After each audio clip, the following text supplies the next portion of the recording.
Because when you see regret in a man's eyes, it's fucking painful. Because you can't do shit about it. When you're 90 and you're not mobile and you're tired and it's over, you can't do it. You can't do it. You can't build that company you wanted. You can't spend that time with your kid. It's regret. Yeah. And it fucking drives the shit out of me.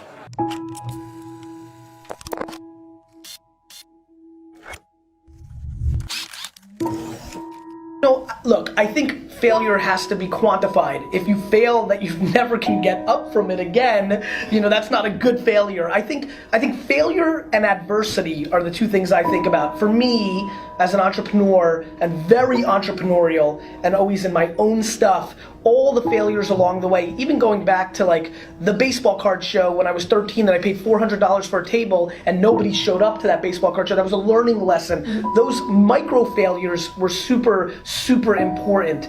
I think, it depends on your stomach, right? Like if you really fail, like go out of business, I think people take one of two ways, right? They're like just finished and they're never able to get off the mat and they go in a different direction. So to me, I think quantifying the failure is important to me. They gotta change, you gotta evolve. Like Madonna did it right. She reinvented herself 14 times. That's why she had a long career. Like you've gotta reinvent yourself. Let's talk about sports. When you're the best athlete and you're like the guy and you're like one of the top 15 players, Draymond Green, he's my buddy. Draymond really worked on his game every offseason. Ricky Rubio, the flashy point guard from Minnesota, if he developed his outside shot, he would have been a much bigger player. He had all the passing skills, the quickness, he's got everything.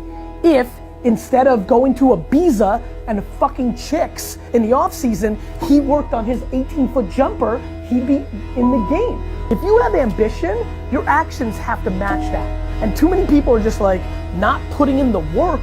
Their mouth is way ahead of their fucking, actions. Like, really? You're gonna be the greatest NBA player of all time? Why? Because you think you got a little handle on the weekends? You need to shoot 15,000 free throws before school every day. What did you do from Friday 5 p.m.